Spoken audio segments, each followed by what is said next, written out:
Israel Gutierrez, as promised, NBA columnist, ESPN.com, around the horn, Izzy in Spain, ESPN Radio, and joins us here on Big Board Sports 104.5, the team ESPN Radio in Albany. Israel, Roger Weiland, Chris Honorado, good morning to you, sir.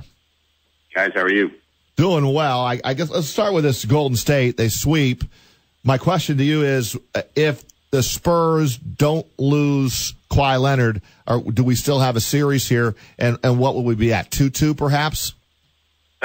No. I mean, I called that series, predicted that series would end in 5, meaning the Spurs would probably just get 1. I don't know if Kawhi Leonard can be that much of a difference maker against the Warriors because, you know, you can do your best to take one person out. You can do your best to interrupt their system. But if they're running their stuff well, if a guy like Kevin Durant's doing, you know, that type of stuff from yesterday, obviously, if Kawhi was there, he would alter some of the things, disrupt some of the things that KD could do, including the game that he had yesterday. But it's not going to stop Steph Curry and Klay Thompson at the same time. It's not going to keep that offense from flowing. So I don't think the Spurs, if you look at them, by the way, and also it's, you know, you had David Lee go down. You had some attrition there coming from the Spurs. But if you just look at their team, it's very reliant on Kawhi Leonard. If Tony Parker were healthy, if, you know, the whole squad was healthy, yeah, I think maybe they'd give him maybe a 6-game series, maybe even 7. But the way they were constructed and how important Kawhi was, I think they were probably going to end with the Warriors at some point. Have we seen the end of Manu Ginobili's career? Is he all done now?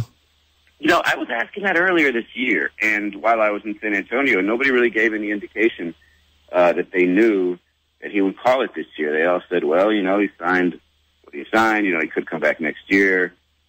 He's undecided. It felt like people in San Antonio knew something that the rest of us didn't yesterday. So it feels like maybe he will call it. And but no, I mean, I wouldn't be shocked if he plays again. Hey, Israel, Chris Honorado here with Roger as well.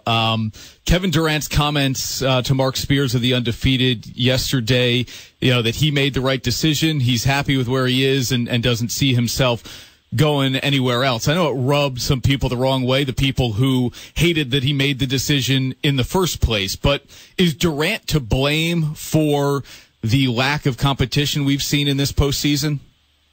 No, because he's not the only one. He's not playing in every game. And he didn't start the domino effect of the super team or the, you know, whatever you want to call it.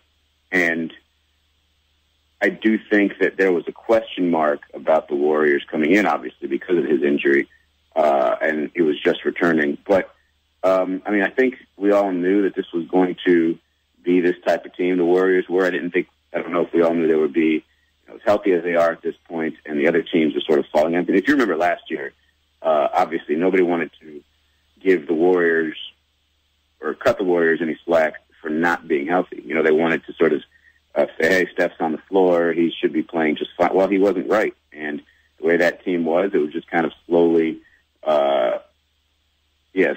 falling, you know, just being too hurt at the wrong time, I guess, and slowly falling apart. And, you know, they lost to the Cavs. And now you've got other teams falling apart, and, you know, the Warriors and Cavs happen to look pretty darn healthy. Well, they're going to look better than everybody else by that margin because they already are. So, I mean, of course he's partially to blame. Of course, you know, nobody likes that.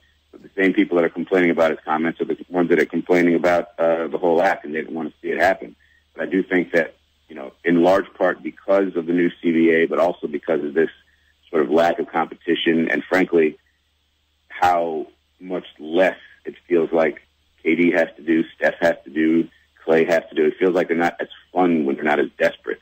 They're not as fun to watch when they're not desperate at times. So I think a lot of those elements are going to kind of kill the super team, but I think Kevin Durant was maybe just the final straw, but I don't think he's the singular reason. We're talking with Israel Gutierrez from ESPN, ESPN.com, around the horn.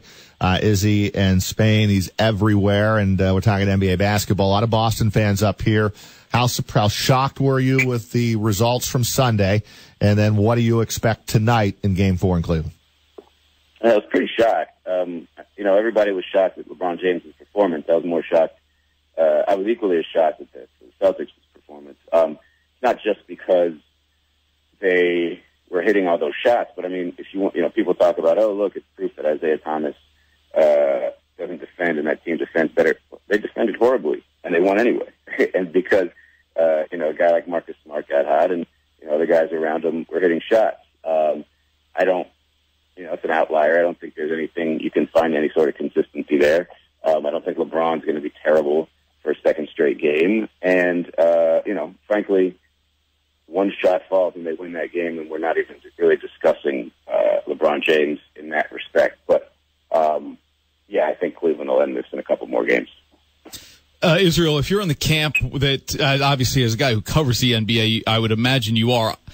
I'm not as directly affected as you would be, but, the lack of competition here in the playoffs, will Warriors-Cavs in the finals give us enough of a payoff at the end where we're willing to kind of forgive everything we've already seen?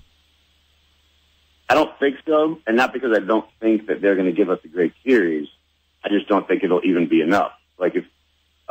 I do think that this is going to kind of linger, this whole idea of these playoffs being terrible, longer than it would a different year, just because, because we kind of expected it coming in, and then it met our expectations, and then some, and in a bad way in terms of just that separation. So I don't think it can be that good, but I think it can be that good. Last year's was that good. Yeah. And what are the odds it's going to happen again? So I don't think so. I don't think it's going to be good enough for us to forget this. And I certainly don't think going into next year that we'll be fooled again if things are similar. Unless some other 2 or 3 other teams really look like competitors here, I think we're going to go into next year with a sigh and think, we have to do this again. Hopefully it doesn't play out the same way. Israel, the coaching situation for the Golden State's pretty interesting. It's sounding like Steve Kerr is just not going to be able to be coaching in the NBA Finals. I hope that it gets better for him, but that back surgery is really major problems. Is Mike Brown? Are they in good shape with Mike Brown running the show here? And of course, a lot of ties to Mike Brown to Cleveland. It's going to be interesting to see him coaching against his former team. I guess he's still on the payroll for Cleveland. But how much are they going to miss Steve Kerr in an NBA Finals against Cleveland? I think they're going to miss him. I think you're going to have. I mean, you talk about probably the best mind in basketball in LeBron James, and you need all the mental firepower against him as well. You can't have an advantage on you. I keep thinking about the series against the Pacers and how there's no other way to say this. Intimidated Nate McMillan seemed by LeBron.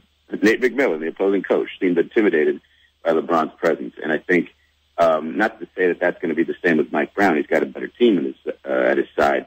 But, when things are going south, if they do for that team, or if Cleveland's making a run, I'd rather have Steve Kerr there, really being more familiar with the idea. Obviously, coached against the Cavs in the last 2 finals, more familiar with the idea of how they play, who they are, how they, can disrupt rhythm and everything else. I'd rather have Steve Kerr out there. I'd rather have that comfort level and that knowledge. But Mike Brown, if this talent wins them a championship and he's at the helm and Steve Kerr never sees the sideline, you're right. It's probably going to feel real good for him to beat LeBron and beat the Cavs in particular in the finals. But I don't know how many people are going to look back 10 years from now and say, hey, look, that job Mike Brown did. It's just going to be kind of a footnote where you'll say, oh, yeah, that's right. He was in charge. We have a lot of Knicks fans here in the Albany area, many who wouldn't like to admit it at this time, but they are still out there, Israel. There's an assistant coach on the Knicks staff who I could not have told you his name prior to a few days ago with the announcement that the Knicks were not renewing the contract of Josh Longstaff, but he is apparently a close friend, or at least somebody Kristaps Porzingis thinks highly of. What are the Knicks doing here? It just seems like every move they make tends to alienate one of their stars. You thought that Phil Jackson maybe had something going in the right direction by drafting Kristaps, and maybe, even though he's doing it in a shady way, sort of finally getting Carmelo to waive a no-trade clause or what have you and get out of town. But, you hear something like this, and you're like, wait, is he going to tear this whole thing down again and start over? Because it doesn't seem like he likes his starting point even. Short answer is I have no idea what Phil's doing in New York or anybody's doing in New York, and why would we? It just doesn't seem to make any sense the way they're going about things. I have talked to people who maybe aren't as sold on Porzingis as others. They say basically put any other rookie in there that from that year, not any other, but a handful of other rookies in there from that year on such a bad team, and they'd put up numbers. Okafor, for example, would probably put up 18 and 10 if he were Nick, and we'd all be excited about what Jahlil Okafor's future could be. So I think Porzingis might have some issues defensively. I don't know if he really knows what his absolute strengths are going to be offensively, and it's possible that his attitude towards Phil since the season ended, and possibly from earlier in the season, has soured them to the point where they're just like, well, you know what, we're iffy on you, and we're going to go ahead and sell high here while people still think highly of you. Now, the problem with that is you're, trading a high-value, low-price rookie contract, and you want to utilize those as long as you can in the league, obviously given the salary cap situation. So it wouldn't seem to be wise to move him, but it could be where they're just making a power play like, listen, son, we're the ones in charge here, not you. You just got here. You're not ready to be a centerpiece in a city like New York, so let us deal with it, and you just kind of fall in line. Maybe that's the message you're trying to send more so than, hey, we're going to shit you out of town. Hey, Israel, one more for me, and we'll let you go. What about Carmelo Anthony? Is he staying? Is he going? If he's going, where's he going to end up? I don't know. I would imagine that the Clippers would come up again as a potential trade partner. I doubt they would look as enticing because they seem a lot more desperate now, given that they went through the same song and dance this year in the postseason and didn't really get far. Outside of that, it would have to just be some team that really emerges. I mean, Boston could, find a way to really rework that team and find a way to trade for Carmelo instead of somebody. That doesn't seem realistic either, but it's got to work both ways. You've got to find somebody that wants him, and I don't know how many teams out there with high-level expectations want him, and then, I don't know how many teams with medium to low-level expectations he'd be willing to go to. So my heart of hearts says that guy's going to start the season in the New York Knicks uniform because not any team's going to be desperate enough to trade for him during the offseason. Israel Gutierrez, keep up the great work. Thanks for a few minutes this morning here on Big Board Sports in Albany. No problem, man.